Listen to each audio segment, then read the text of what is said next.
All right, let's talk about the part we can save in Canada, and that's Alberta. And it's clear that the question of provincial independence, it has to come to a referendum in Alberta. There's no getting around it anymore. We got pro-independence groups who have been working for years in preparation for a referendum, and now anti-independence activists under disgraced former Redford government MLA Thomas Lukaszuk have turned in an official petition with over 400,000 signatures demanding a referendum on independence. Well, how can we say no? With people on both sides of the issue calling for a referendum, it only makes sense to schedule one for 2026.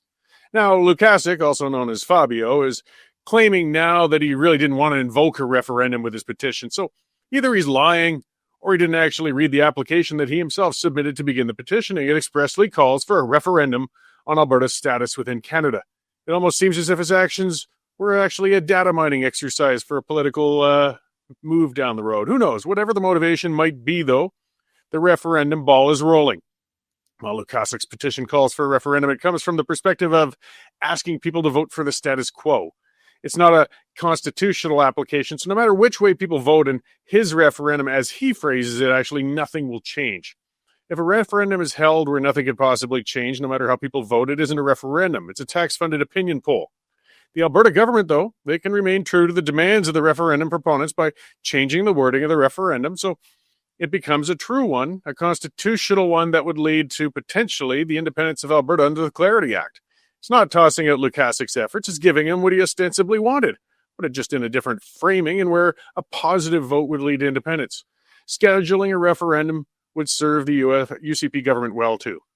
The deadline's fast approaching for the demands Premier Smith made of the Carney government, and so far he's completely ignored them. There's few indications he's going to make any significant policy changes before her deadline of the Grey Cup. He said he'd kill the emissions cap, but then he added a bunch of caveats to the policy.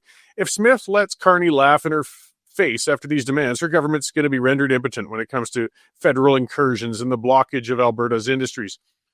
If she scheduled an independence referendum the day after Grey Cup, though, I think people across the country would sit up and take notice.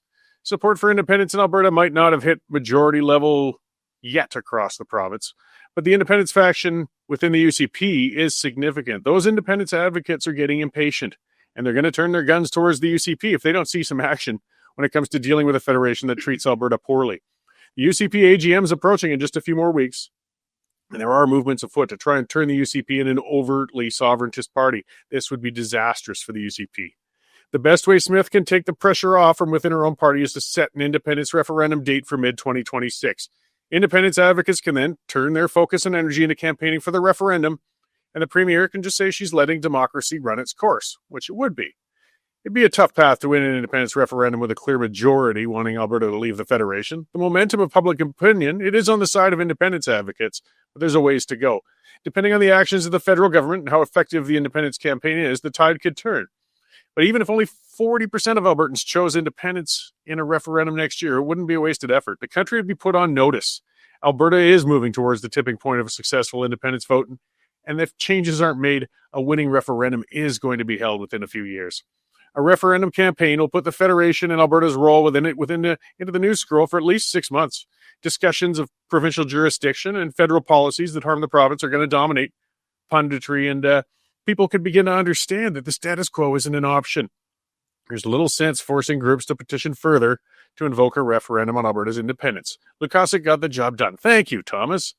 Now let's put it in the hands of the electorate, but with better phrasing and a binding outcome. Let 2026 be the year of the referendum.